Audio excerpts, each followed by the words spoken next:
Hey everybody, welcome back to Additional Ink. Remember, here at Additional Ink, we believe that there's plenty of space at the table for everybody and there's plenty of ink to go around.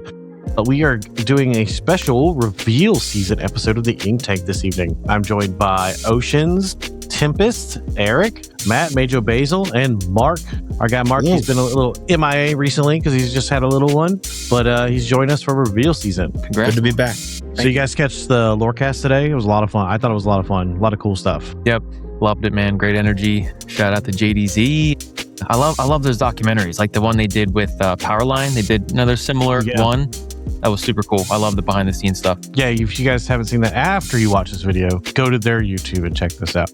Check that out. Let's get right into it. We're just going to talk about the cards that were revealed. Yeah, let's do it. All right, so we're going to start off with some Winterspell, right? I've been super stoked for this set because we know we're getting Darkwing. They tease some banishing items. We haven't seen them yet, but Darkwing's one of my all-time favorites. So start off, we've got the cards that they initially revealed, right, when they teased it. So we have the Angel with the Underdog ability. We know that we're supposed to get an Underdog card in each color, but that's if it's your first turn and you're not the first player, you can pay one less for this character, kind of trying to negate that play draw disparity a little bit. And it's a Singer 3, so it's kind of just the Cinderella if you're going second. Yeah, and a Cinderella that doesn't get little Sisu'd baseline is a quite strong card. Yeah, I love this. I mean, I think I was telling you guys earlier, I just can't wait to see what all the Underdog cards are. I love it. Kind of like the champions we got in Whispers in the Well. Each ink had its own champion. It seems like each ink will get its own card with the Underdog ability. So I'm a big fan. It's very nice because this is technically one of the second cards that have a comeback mechanic that the game has introduced. The first would be Calhoun. So this is actually a card that kind of puts you even if you're on the draw, in an advantage, which is very unique for the game moving forward. Also posit that Webby Vanderquack is a very comeback mechanic, as is the Emerald Hey Hey. So they've done it a few times. This is the one that feels like it's going to stick the best. I say that knowing Webby's very good. Well, keep in mind, too, they said that they kind of structured this set a little bit for limited gameplay, too, to kind of improve that experience. So we'll see what that looks like. It's we got 200 close-up cards to see. I think we saw 20 maybe today, plus the ones we'd already seen. One of the big things, the next one, we've got Stitch, Carefree Snowboarder. Whenever you quest, if you have 2 or more characters in play, you may draw a card. And we're getting the callback. Much needed card draw. Some nice callback to the Surfer. Yeah. So question for you guys, with Launchpad, you would want to play him on 2, and then is there a 3 cost Darkwing Duck so you can activate Launchpad on turn 3 and then not have to discard? I feel like you want to discard given the Darkwing Duck sitting to the left of him. Okay, sure. I missed that. Thanks, Mark. Yeah. Also, draw discard is inherently very strong compared to discard draw. So I don't even hate that on 2. I have we do see a lot of the steel decks, especially blue steel these days, playing Mulan on 1 with no plan to do anything other than draw discard. Yeah. But if you can turn the Launchpad on though, so it's just pure card advantage versus filter. I mean that because it's situational. You might want that. I was just curious if maybe we'll see a 3 cost Darkwing so you can just curve out this Launchpad. Yeah, we haven't seen one yet, right? I am excited that the Darkwing Duck series seems to be in Sapphire Steel and Ruby, as we'll see later in another card. I'm excited for item synergy. I know as Sapphire Steel players, we want to play some items, and being able to play them for free is great. The Stitch here is pretty cool too. It's like a mini Surfer Stitch in a way. It's not on play, it's on quest, but it's cheaper than Surfer Stitch. That's pretty neat. Yeah, but it has all the same exact notes. It has a very similar art. It's called Carefree Snowboarder instead of Carefree Surfer, and it also cares about 2 or more other characters. It's very clearly a nod to that card. Yeah, and I like it. Yep. So this is the second instance where we've seen that as well. The first being the Mickey, the Brave Little Tailor.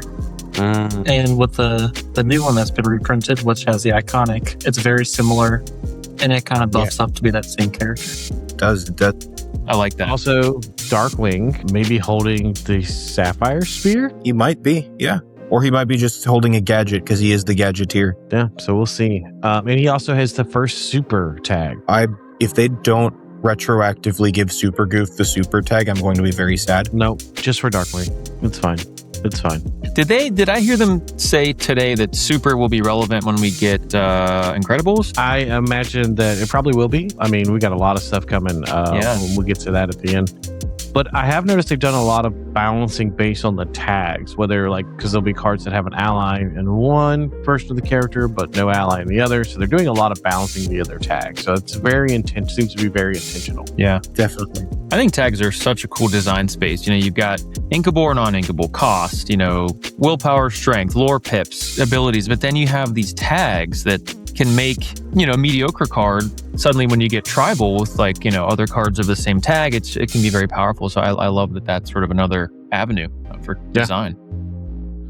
So let's go ahead and move on because we're not even to the new stuff yet, right? So we got to see all of these over Christmas, the holidays. These are all referencing A Christmas Carol. I think it's kind of hard to see this as a bad graphic for the Scrooge. I should have picked a better card. But the Scrooge is very interesting to me, the big one, because it's when you play this character, you may put a card from the top of your deck face down under each of your other characters. And if you do, those characters have ward this turn. So it's very... Until the start of your next turn, I'm hoping? Yes. Okay. Start of your next turn. So they're really still moving with this boost mechanic, even though we're out of the Whispers. Yeah. So ideally, notably, these are the first boosts that don't have the Whisper tag. Yeah. Well, Scrooge himself doesn't have boost, but he, giving the ward is great in and of itself. But if those characters also happen to have boost, and you can trigger them with Scrooge, right? That's also just a bonus. That's pretty cool. Yeah. I was referring to Pete, Willie, and Jiminy, which all don't have Whisper. Sure. Yeah.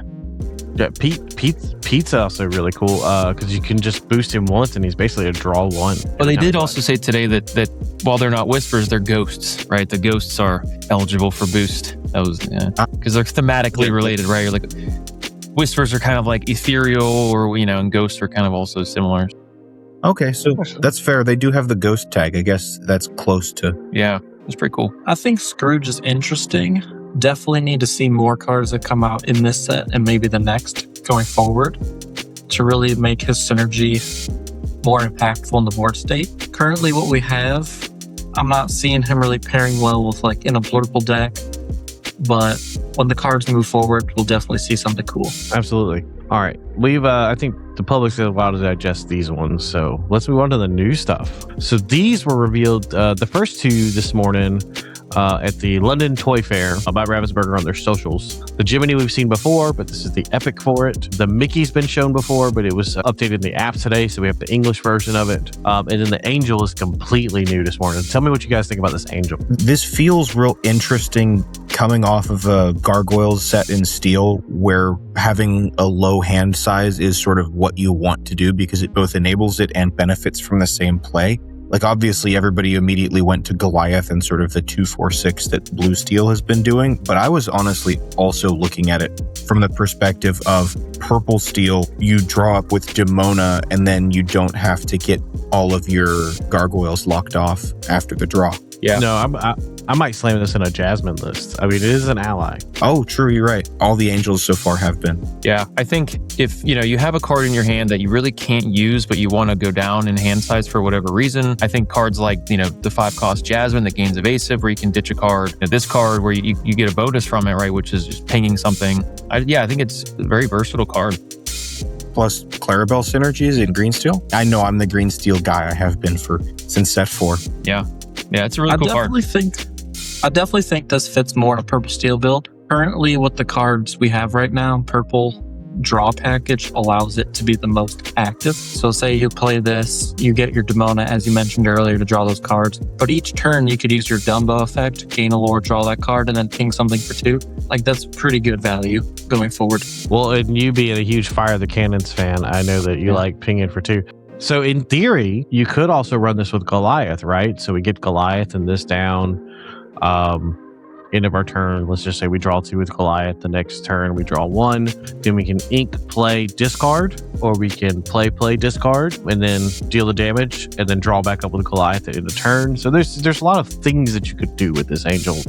I'm interesting to see how it plays out. Definitely. And then the Jiminy Cricket, inking from the discard, is always fun. We didn't talk about it on the last screen, but all right. So let's move on. So they told us today about the story of Winterspell. So they started pointing out these vines, right? And so Elsa apparently has become concerned about these vines. She decided she's going to freeze them. And then she accidentally freezes all of Lorcana. And they kind of tell the story in these 4 cards. The vines are kind of like a callback to Rise of the Floodborn. They're made of the mixed ink that's been in the ground from the flood. So it's kind of cool. They're tying all the way back to set 2 with the lore. I don't feel great that Emerald now has a location board wipe, since they already had a board wipe last set, because locations were like a possible strategy to get around the Prince Philip combo. Yeah. And I mean, we'll see if it sees play. They seem to be really pushing locations this set. Yeah, I feel like it's a very necessary safety valve, because I was looking at cards we'll see later, but there are Ruby songs that care about locations that you can play on turn 2 to devastating effect with, if you're the second player with the other angel. Having Singer 3-on-1 into a cost reducer on 2 presents threats that I feel like Freeze Divine, as very pushed as that card may be, is maybe a safety valve we need. I do think I would have preferred to see it uninkable, so there is an opportunity cost, but the card is good. I don't think anybody at the table would disagree with that assessment. Yeah. And I think perhaps it's in Emerald because they have the most difficulty challenging, right? They don't typically have big challenging threats, right? Like Amethyst does, or Ruby, and in the past like in the past, Emerald would have to run. What was the card? Cricky. Thank you, Mark. And so that you'd have to sort of jump through hoops or run improvise. So I understand why they put this in Emerald, I think, because they might have a hard time attacking into locations. Yeah, they do also have Genie right now, which is a very good strength buff if it sticks, and most location-heavy decks don't really have the most tools to remove a card like Genie. Oceans, tell me what you think about Winterspell. Overall, choose location, can't be challenged. Next turn, draw a card. Says the word draw a card on a steel card. Got the magic word. They cost 1. It costs 1. Inkable. Bannable instantly. Kind of like a popsicle. So no, this card's interesting. Kind of shaped like a Fortis sphere. Yeah. No, I'm kidding. It's interesting because right now we don't have too many locations that are really seeing play. I'm hoping the set really pushes some new and exciting things. The best location we currently have is like the library. So with this being in purple steel, again, a very good draw heavy deck. So this helps you protect that library, helps you continue your draw engine. Maybe still synergize that with that angel that we saw previously, creating the very wide board. So I think this card is very good in purple steel. I'd like to see it in kind of like an infinity green steel to help keep your like Diablos, your Prince Johns, stuff like that more alive. In the Cove? In the Affinity format? Yeah, the Cove. Okay. Yeah, that's interesting. I think that's an interesting thing. Yeah. In color, you also have Castle Wyvern, which has been a force to be reckoned with by anybody who played Sealed this set. And you just get to keep your characters like your Captain Hooks and your Calhouns on that location, and then say, no, you have to either fight my characters or leave it alone for a turn, and I don't go down in cards. I feel like if there's a location-based board control deck that uses stuff like Library or like Castle Wyvern to sort of help boost up board presence, Winterspell will fit very well into that. The sort of, you could call it the fail case, is very similar to Sail the Azurite Sea, where when you don't need the effect, it still just goes another card deeper, which I don't mind. Yeah, I mean, it's going to be interesting. They, like I said, this, like all 4 of these cards, like obviously one of them is a location, right? But they all have to deal with location. So it seems like they're really hyped up on pushing location this set. Imagine a betting man that are probably at a point. I feel like we're going to get like one block will have locations and the other block will have dual links, which means we're at a point we'll be switching soon. And this like Frozen Vine, if you throw it down on 3, put a character there, you quest with them, it just keeps coming back to your hand as long as they banish the location first. So there's lots of options there. But also this art is insane. Like every set they step it up. Well, and to be honest, this is really the first time they've played heavily on the ice feel.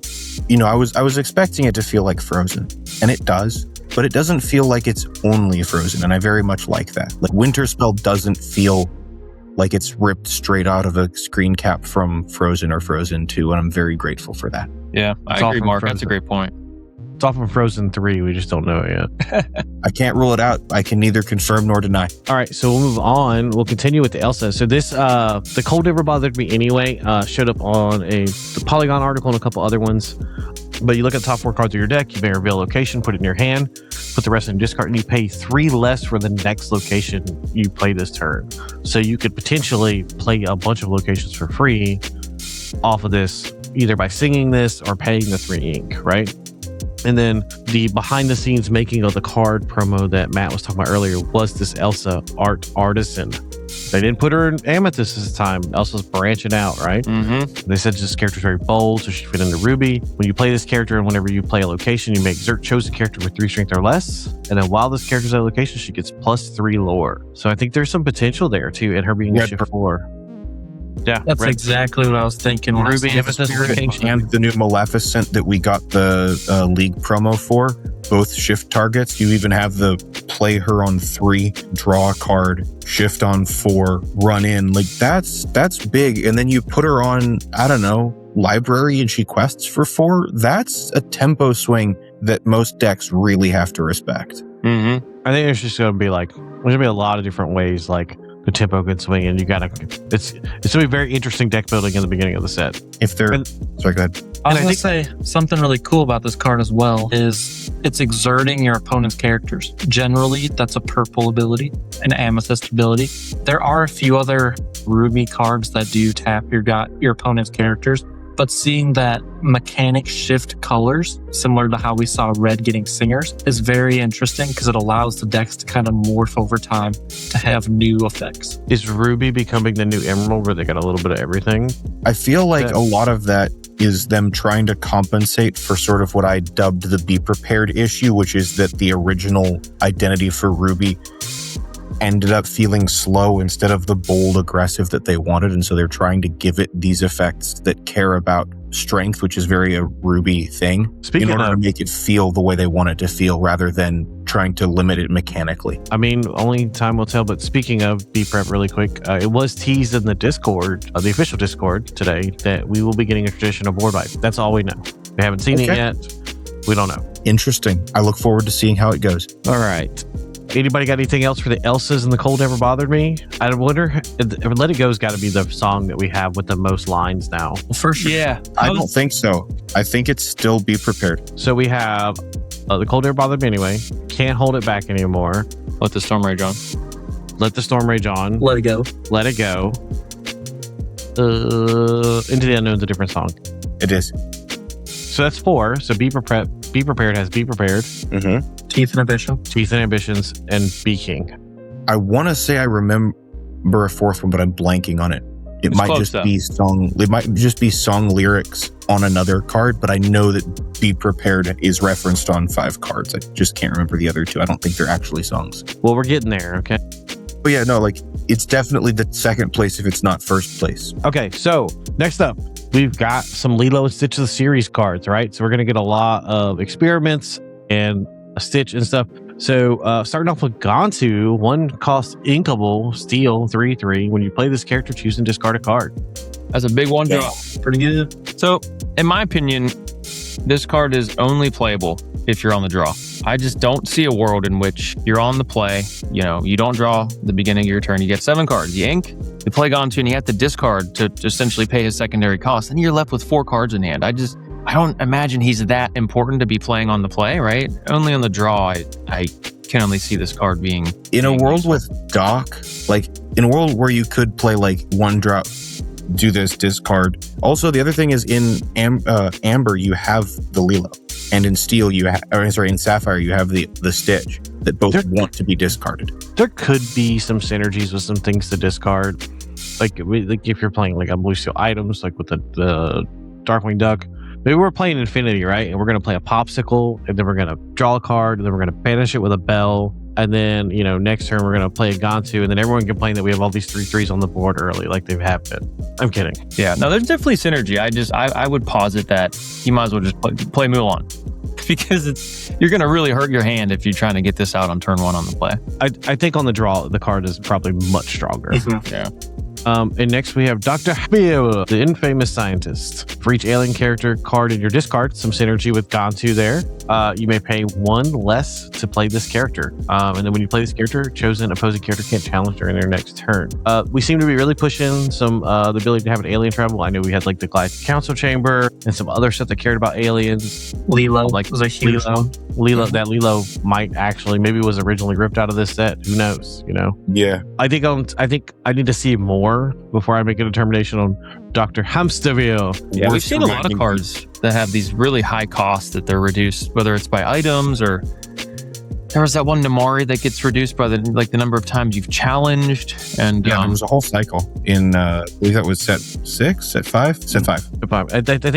I think we seem to always get like this thing across the ink colors each set where it's like either it's some sort of way to reduce it or there's something similar across the board. So like in set 5, it was the like Sheriff Nottingham. You have this many items in play, it reduces it. Yeah, that's what it was. Christoph, however many song was in the discard. Yeah, we seem to be getting that discounted mechanic again this set. Yeah, which I'm not mad about at all. Yeah, I like it. I think anything that can encourage like a tribal strategy, I really enjoy that. Yeah, and we do know that we're getting another batch of aliens in Wilds, right? That's the name of the set, because we're getting Toy Story, and I know that the alien from the claw machine will for sure be an alien, and I imagine maybe they might not.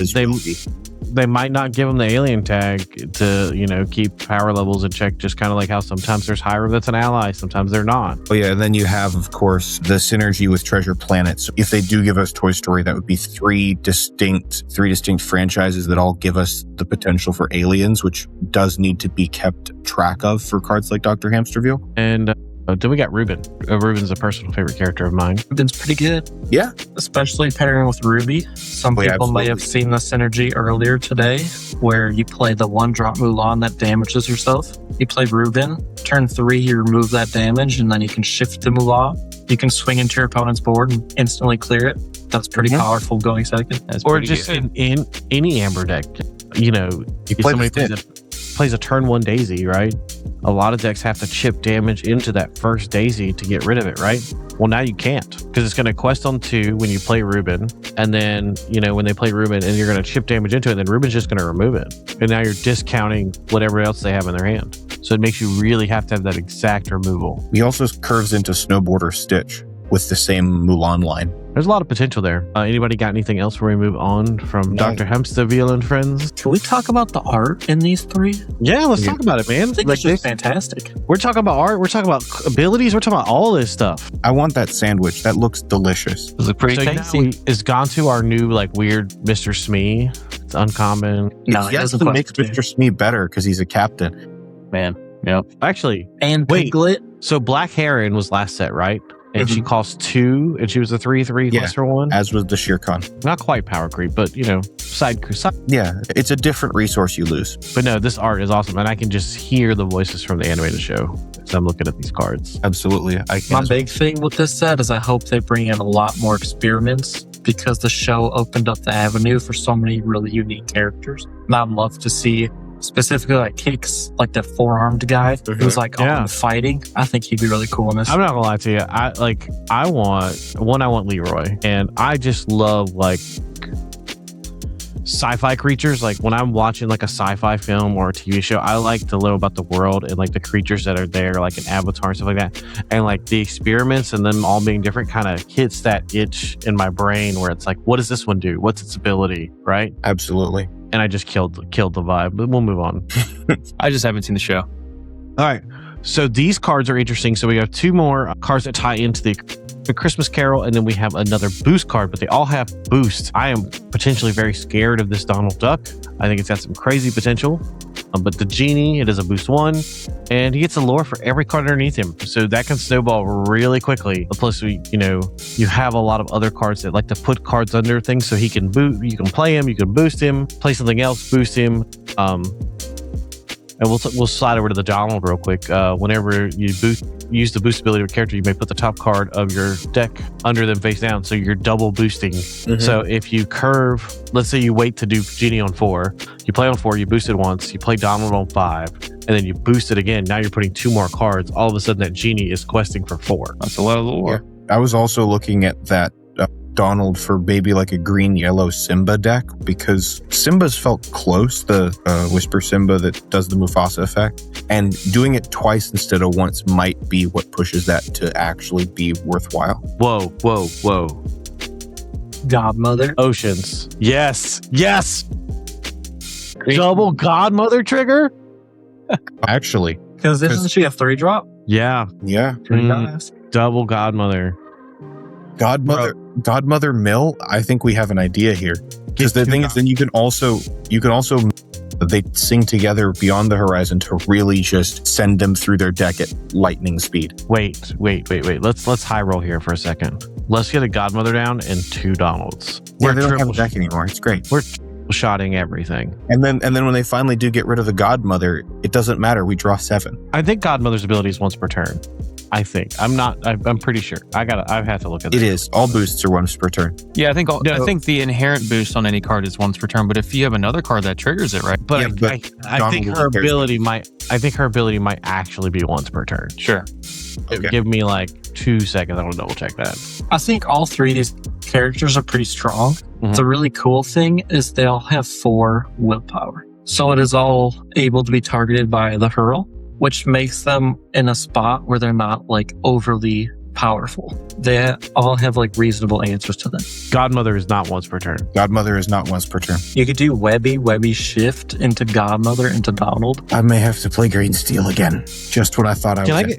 Can I get some of this this boost? You know, Amber's got some stuff that like boost cards on their own too. Can we get some of that in Sapphire? I just want to let me double boost Godmother a turn. I just want to do it once. I mean, anyway. In fairness, you do get Hades and Vincenzo, so yeah, you haven't seen the Godmother stuff in action yet. Yeah, it's a different kind of feel. I've been on the receiving end of it. I haven't played it locally. No, it was a yellow steel that was using Page to Godmother twice per turn. It was great. Okay, yep. So this goofy Ghost of Jacob Marley also is a boost too. When you character's banished, each opponent chooses and discards a card for each card that was under him. That's gross. But also, I forgot about Donald's other ability. During an opponent's turn, whenever one of your other characters is banished, you may draw a card for each card that was under them.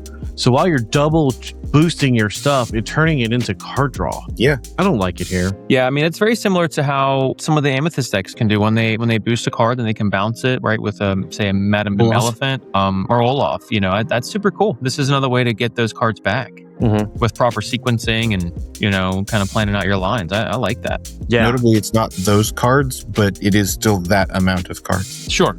Yep. Yeah, Emerald's looking kind of strong. I'm not gonna lie. Emerald's been on a pretty, inclined trajectory these past couple of sets. Amethyst, everybody's been complaining about Sapphire, but then really Emerald's just been I'm sneaking up, creeping up. Ruby's is looking real good though. I like the Cold Never Bothered Me and the Elsa lines. I think that's very strong. Mm-hmm. Notably, also she's a hero, so she's going to synergize well with the 4-drop Hercules. All right, we still got a bunch of cards to do, so let's push on. Yeah. All right, so speaking of Amethyst, we have Tinkerbell. There are 3 versions of the card because this is also the set champs promo for this set. So the one on the far end is the normal one. You'll get participation, and then also the foil one that you can get, the enchanted type version. But when you have 4 or more cards in your hand, this character gains evasive. While you have 7 or more cards in your hand, this character gets +3 lore. Amethyst has got the ability to draw cards. Yeah, I can see this card popping off on you very quickly if you're not careful. Definitely. It is interesting because it rewards you for not playing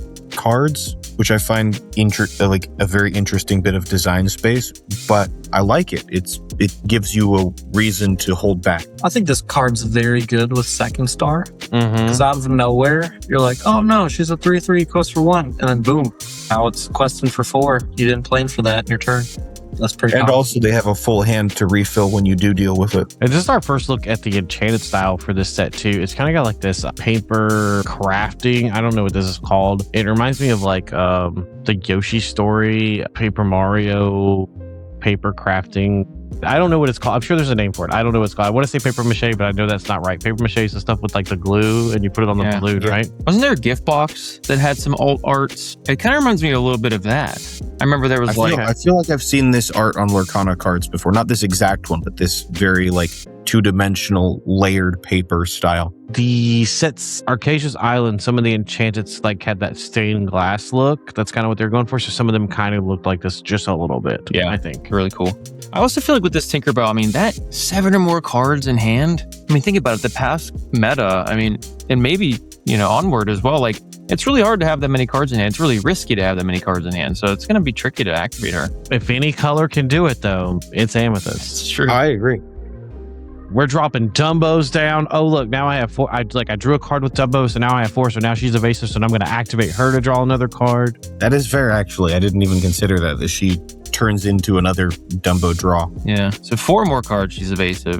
And then 7 or more, she's... That's for $1 million. For $1 million, yeah. Cool. All right, so a couple more legendaries. Moana, I'm going to... I'll give a quick rundown of what it means by ink. And then I'll let you guys wrap on Moana for a minute because I know we're excited about this card. So it says you can ink cards from your discard. So what they have done is they have added the verbiage of ink to the game as we know it, right? Which means I'm going to take a card out of my hand. I'm going to show it to you, my opponent, so you can confirm it has an equal symbol. Then I'm going to place it face down on my inkwell. So they are shortcutting that verbiage with the term ink because that is naturally the language that is developed from the players, which is really cool, actually. This works with cards that allow you to ink an additional time per turn, but cards that say, hey, like Tipo would say, hey, take a card from your hand, put it face down and exert it.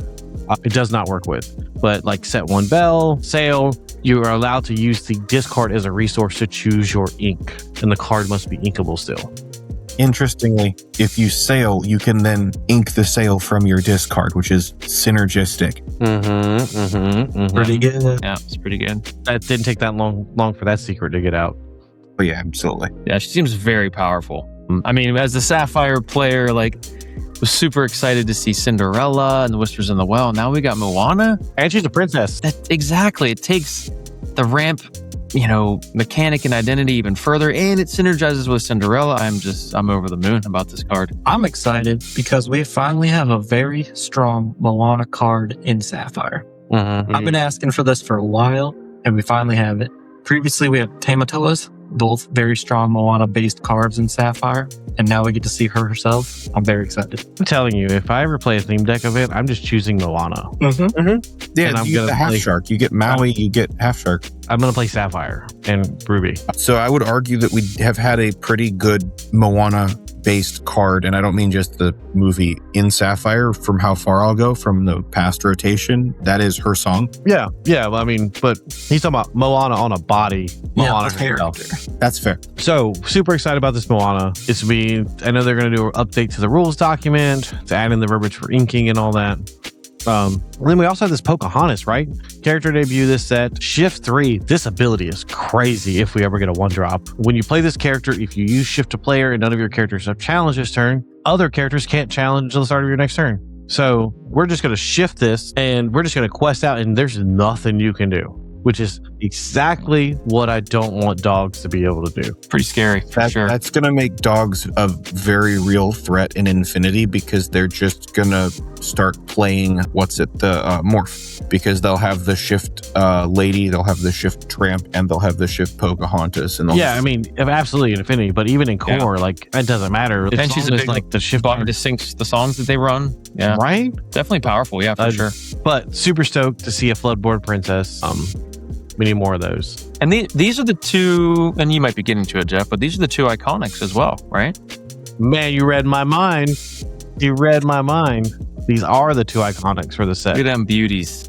Man. I will say this, the iconics from my experience, like they look great on screen, but they look the best in person. And I'm excited to see these in person. I don't know. So like I like to foil out and bling out my blue steel, sapphire steel deck. I don't think I'm going to be going after iconic Mulans to play in my arm. I don't think that would be a financially sound decision because it's iconic and it's probably the second most popular princess after Elsa in the current generation of princesses. I'm expecting this to be quite the big ticket item, as opposed to the Mickey and Minnie, which while they were very nice to pull, didn't hold that sort of set one Elsa weight that we almost hoped they would. I think the Mickey definitely has, right? And that's hard to predict. Like Pocahontas also has a huge following. It doesn't see much merch these days. That is true. So I think it's going to be really hard to tell, right? And both of these cards look extremely playable as far as like cost of cards go. The Hades from this past set was playable. It's an iconic and it's kind of down. So it's really just going to depend on what the market does. But ultimately, these are beautiful cards. I'd be lucky to pull one, but I don't think I'm going to seek them out to put them in my deck just because. But I cannot wait. I do very much appreciate the style, though. I cannot wait to see these in person. Cam's going to pull one. Probably. Cam has pulled an iconic. Every set. All right, so moving on to promos. I don't remember which promos these are. I think these might be pre-release promos, release event. I'm not sure. But they do show new cards in the set. So we have Stitch, high badness level. That is in fact the scene that is talking about the high badness level. When you have a character named Lilo in play, it gives Challenger 3, and it kind of curves into that Challenger Lilo. He could be swinging for 8 on turn 3. Yeah. This is what do we take Jim Hawkins' line, Jeff? What do we have to swing at for 8 on turn 3? Library. McDuck Manor. Fair. Treasure Planet. Yeah. Treasure Island, or what is it? What is that card? Treasure Mountain. That's a 5-drop. You won't be seeing it on 3, but you will see it on 4 in a blue steel item locations. I could cheat it out in an amber or ruby steel locations deck with all this location cheating stuff out. Yeah, you could see that on 3 with specifically Powerline on 2. I really like this Beast art too. Yeah, I dig it. Beast it's a 3/1 rush, inkable. Actually, this is the Stitch, Rocket Stitch from set 3. This kind of just power creeps that. But whenever he challenges me at a location, it takes no damage. So he's kind of better. Yeah. This card's also great with Hercules. Yeah. Yeah. Because then he just straight takes no damage. He's rushed and he's inkable. Because I believe the Stitch was not inkable. I got to pull up another screen next time. I'm pretty sure that the Rocket Stitch was in fact uninkable because I played it limited a number of times and was always unhappy that I couldn't ink it. Yeah, I love the red sky behind Beast there. It's like the sunset. Is it? Yeah, I mean, is it sun setting or is it like really early in the morning? You know, just having a snowball fight out there. I feel like this is from the Beauty and the Beast song, like from the actual movie, hence Storyborn. And I want to say that was evening, but it's been so long. The last time I watched that movie, it was on VHS. That should tell you everything you need to know. No Field Troublemaker. I really like I know we haven't commented on all our, but I've loved it all so far. Speaking of promos, we got a new treatment for weekly play promos. That's really cool. That's really cool. So we got some cool cards here, but I really like this treatment. I like this border. Timon. When was the last time Timon got in a card? Set 1, yeah. You had that. In the official Discord, I've been asking for it in hours. On Twitter, I was like, Timon needs a card. Now, here's the problem with this Timon. He's good. What I don't want to do is I don't want my opponent to play turn 2 Mowgli.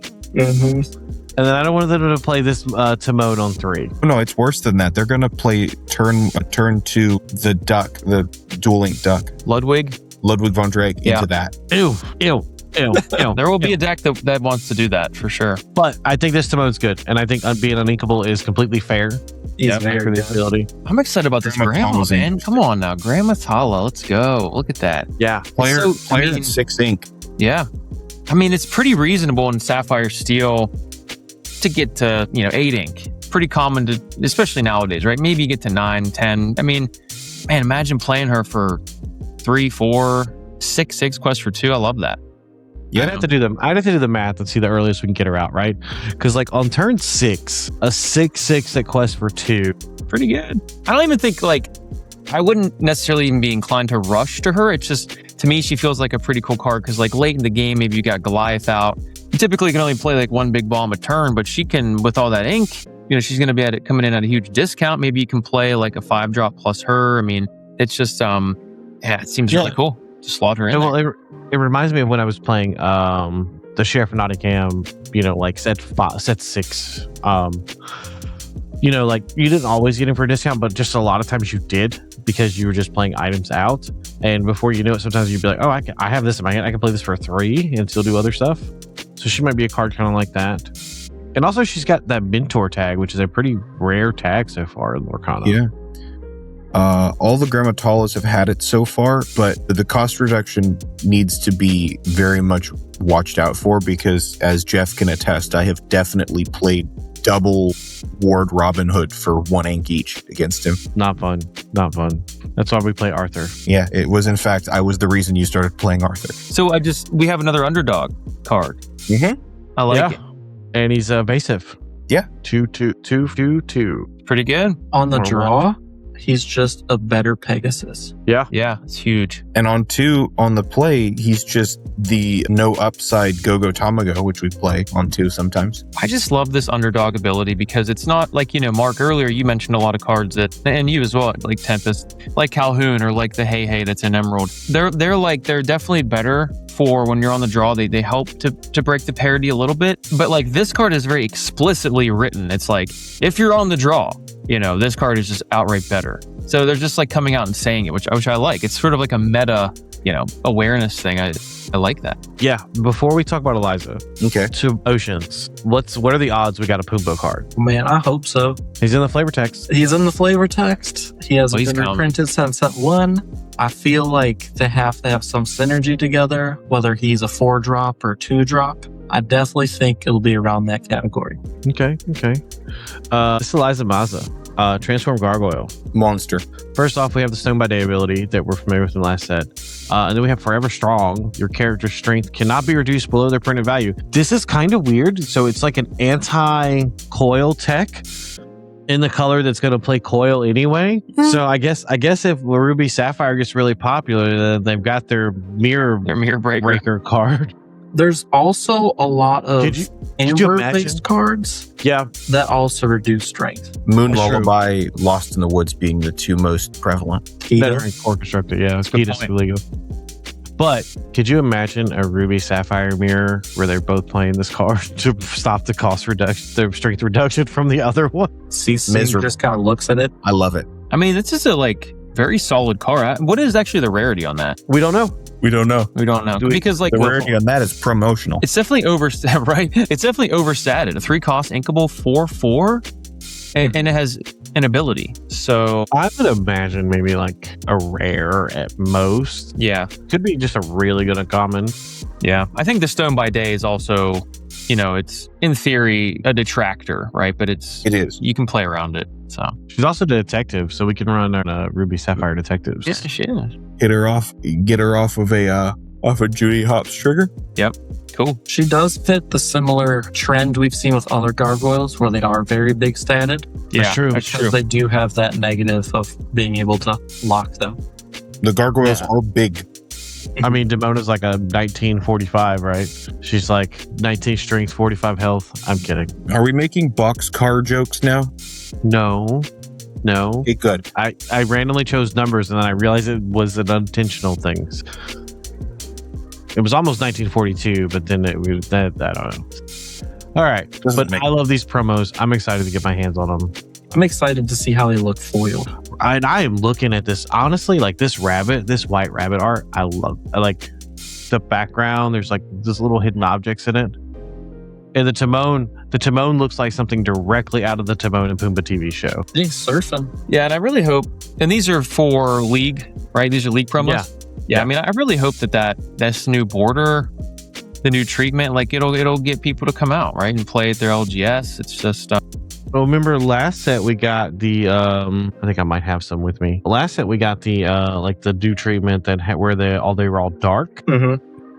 I don't know if I have The some. Horseman Strikes looked especially good in that. Yeah, so they're like Horseman Strikes and the Scar looked awesome. The instead star of the looks Zeus. fantastic. So like these. yeah, Oh, yeah. So I'm here for it. I'm here for the different treatments. agreed. All right. So the entire time during the Lorecast, I'm like, where's Darkwing? Where's Darkwing? Where's Darkwing? It's time to get dangerous. Rochelle responded in Twitch and was like, we can't reveal everything today directly to me. And I was like, I know, I'm just hyped. And then a Polygon article comes out and they're like, hey, Darkwing, Negaduck, let's go. So as our other steel legendary, Darkwing Duck, cool under pressure, 6'8". He's a shift 5. So what's interesting about him is he is the first non-Floodborn character that shifts. And they kind of been teasing some stuff today in Discord about why that is, but it hasn't really given us anything. But I'm just stoked to see my boy He's got all the save tags. We know we have a 4 cost. I'm hoping we'll get some couple more Darkwings, right? I wonder, like, what's the purpose of that? Do you think it's that they don't want to be pigeonholed to always have shift on a Floodborn? I think that's part of it. I honestly think that's part of it, right? This opens up design. This opens up design space for them, right? I know when it was first revealed, people were like, "Oh, it's an error," and I'm like, "No, it doesn't have the Floodborn border," as you can see, like with Negaduck. But during your turn, whenever an item is banished, you may pay 1 to deal 2 damage to a chosen character. Oceans, this is another Fire the Cannons. Yeah, it is. So I'm excited for this card in Infinity because I can pop a popsicle, heal my guy, pay 1 to do 2 to yours. Or even better, with the Robot Queen, I believe is the character's name, I could pay 2 to essentially hurl a character. Yeah. Or what if I, play Hiram, Draw 2 cards, pop a popsicle, draw 2 cards, and then pop you for 2? Also in Infinity, pretty good. What if I get ready Tremaines? Yes. So yeah, I didn't even get to that. Ready villain characters. There's lots of villain characters in Core Constructed that are still applicable. I know we talked earlier, the first thing that came to mind was Hades, right? Mm-hmm. And I had to do some digging. But because we have Hades, we have... You just claim kills the Hades. Cling banishes. Look at that. In Flingerdingers, you have Mother Gothel. You have the Skater Mims, Madam Mim. You have Demona as a villain. Medusa, Queen of Hearts, Ursula. So there's lots of different villains that are pretty much in every deck, and he's just taking them out. Yeah. I have my list. I was trying to find it. I mean, I know that you guys have your eye on this card mainly for Infinity, but he could be good enough because of that second ability to, like, maybe he could be played in Constructed, build around card. Like, there could be some items that, I do think as the set progresses, again, it was mentioned that there'll be self-banishing items, that this card will be much more valuable as the set is fully released. Yeah. Brother, Ingenious Device, we're popping it for 5 now? Yeah. Yeah. Yeah.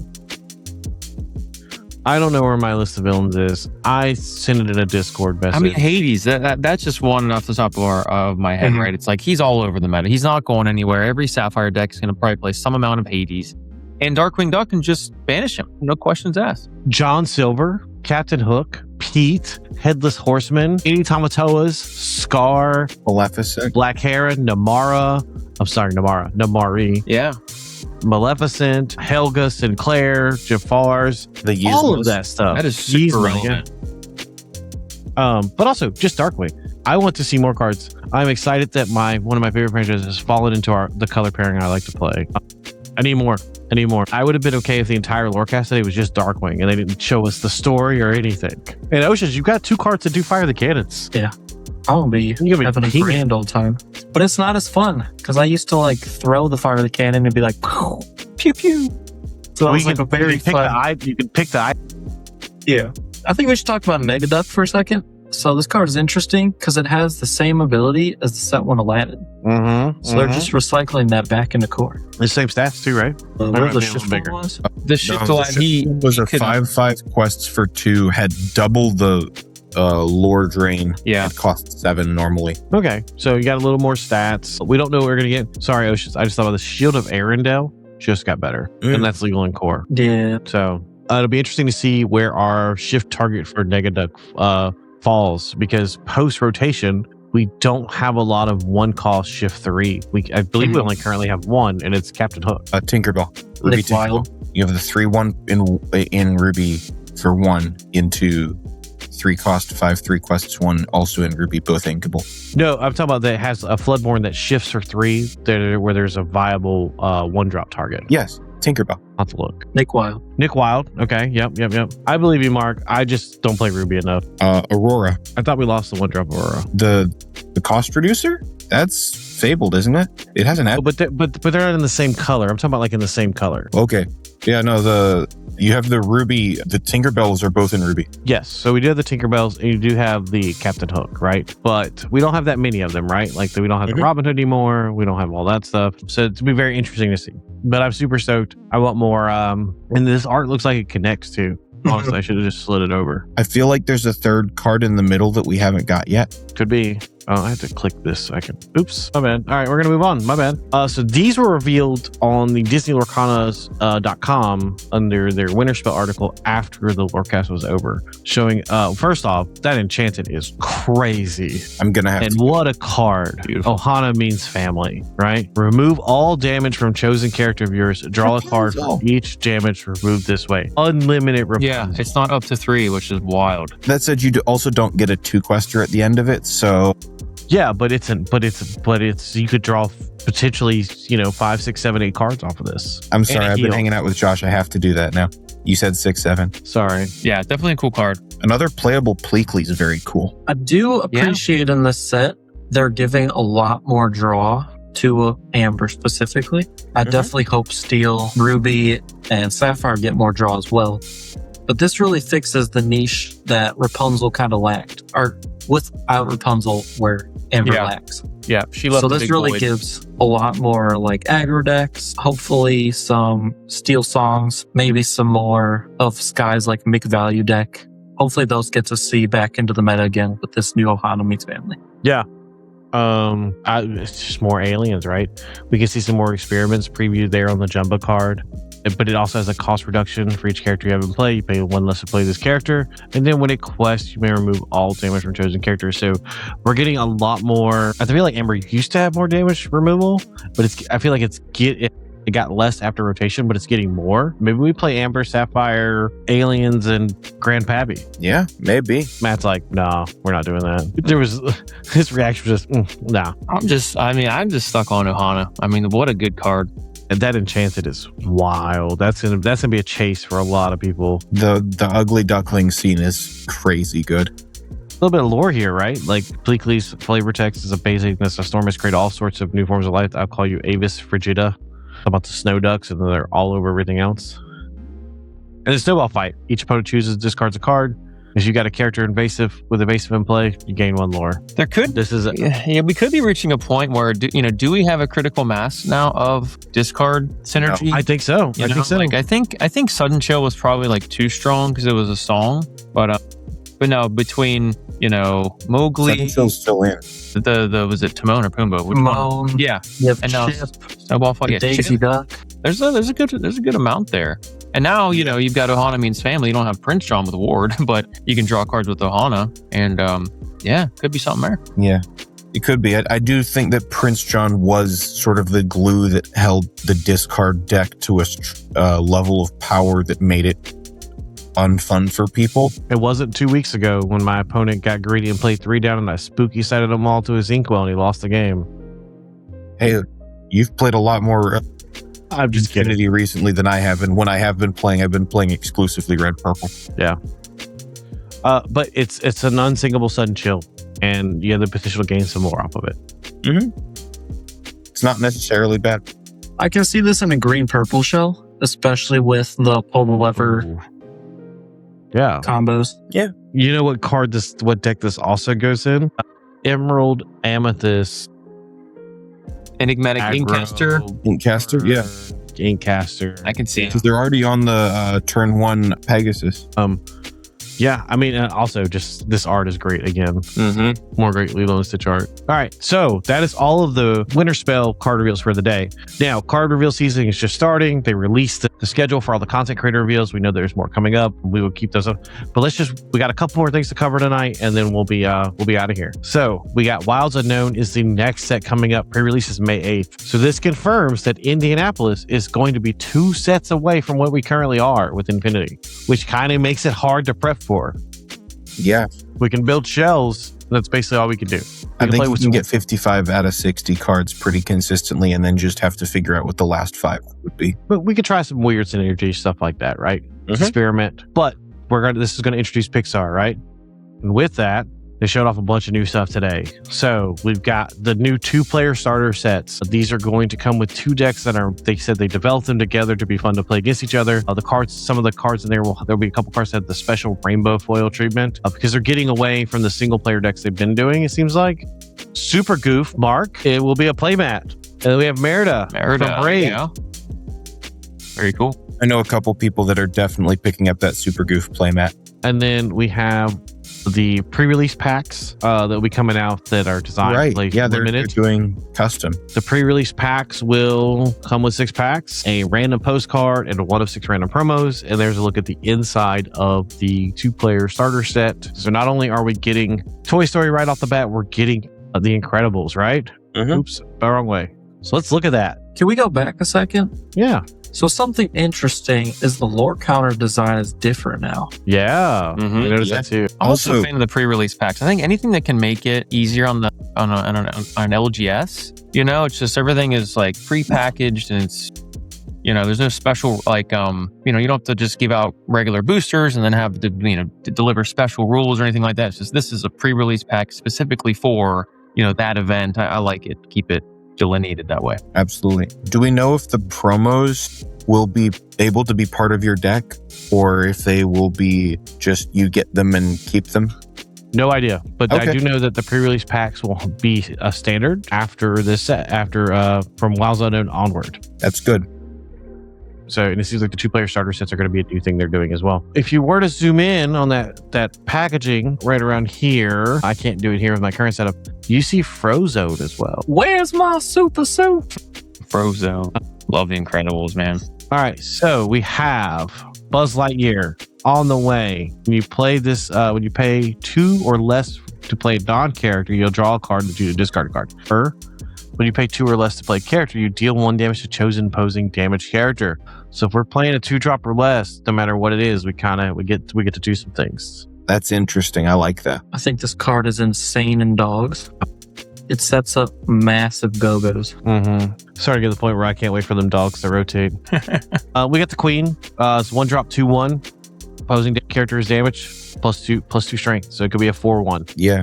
We have that Mother Gothel and Ruby that does very similar. And then Miss Incredible, she does have super as well. She kind of reminds me of Camillo from set 4 or 5. Yeah.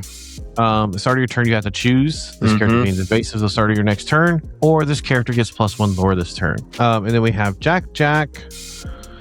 In the start of your turn, you may put the top card of your deck into your discard. If it's a character, you get +2 strength. If it's an item or action, they get +2 lore this turn. Or if it's a location, you get to Dragonfire a character. More location synergies. Ruby's just stacked with them. I'm looking forward to this. I feel like, This card is very fun. yeah, that's At what all I'm saying. times, you're kind of like gambling on what your next play is. So part of you prepping for your next turn, there's an element of unknown, which makes it more exciting. Yeah, for sure. It's kind of like what I enjoy about the Godmother decks right now, right? Like we're doing a little bit of rolling the dice, seeing what we get. But these are a ways out, but they did show them today, so we wanted to share them. I think we just got a couple more things. This might be our last slide. So after that, the next set is Attack of the Vine. This is the key art from it. This is calling it 100% organic panic. It's growing, it's invasive, it's reaching into the sky. The thorny vine sprouts threats of all kinds, from vineling monsters to leafy duplicates of various glimmers. This booming terror is scary. Why not fight scary with scary? So this might be our next set with the Illumineers quest, right? But I know, Eric, earlier you were looking at that the Ink Runner up there at the top that you were like highlight. You're like, what is that? I was like, that's the Ink Runner. That's what you've been playing to challenge evasives. And then we have the house from up that we can see. Nice. Well, you can also see the blimp from up in the background just above Sully's horns. Yep. All right. This is going to be unpopular. Curious, before we hit your point, what is the castle in the back right? Because it kind of looks like the same structure as the castles we seen on Arcasia's Island in like the promo puzzle pieces. Yeah. It does also have kind of Rapunzel's tower or Maleficent's tower vibes as well. It's got to be so fun being an artist and leaving these Easter eggs. Oh, yeah. Like, if you think about it, like, they point out today, like, this vine showed up, like, we know that it's been in some of the art for Whispers in the Well, like, a little bit of it, and, like, the Pinwin's Vision.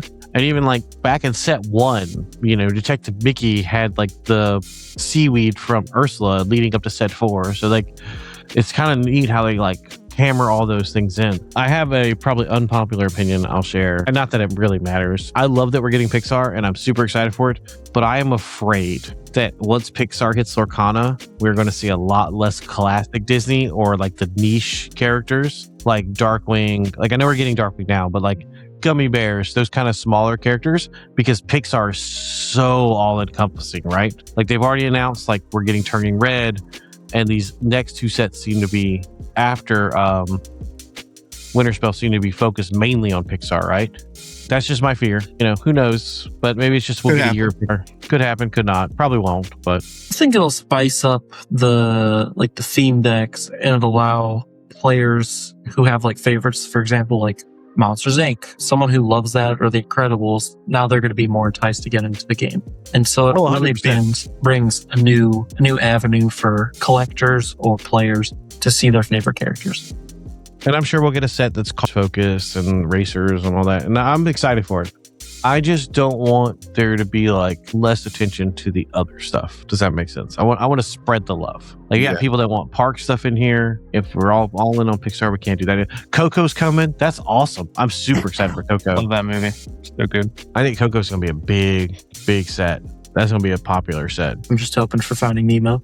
Oh, there was another slide. It was Coco. I just remembered. Yes. Q4 2026. That'll be good. So that's really all the stuff from today, guys. So let me stop sharing my screen. So pretty awesome day today. We got a lot of reveals, and there's more stuff coming up. I don't even know how many reveals are tomorrow. I haven't looked at the schedule yet.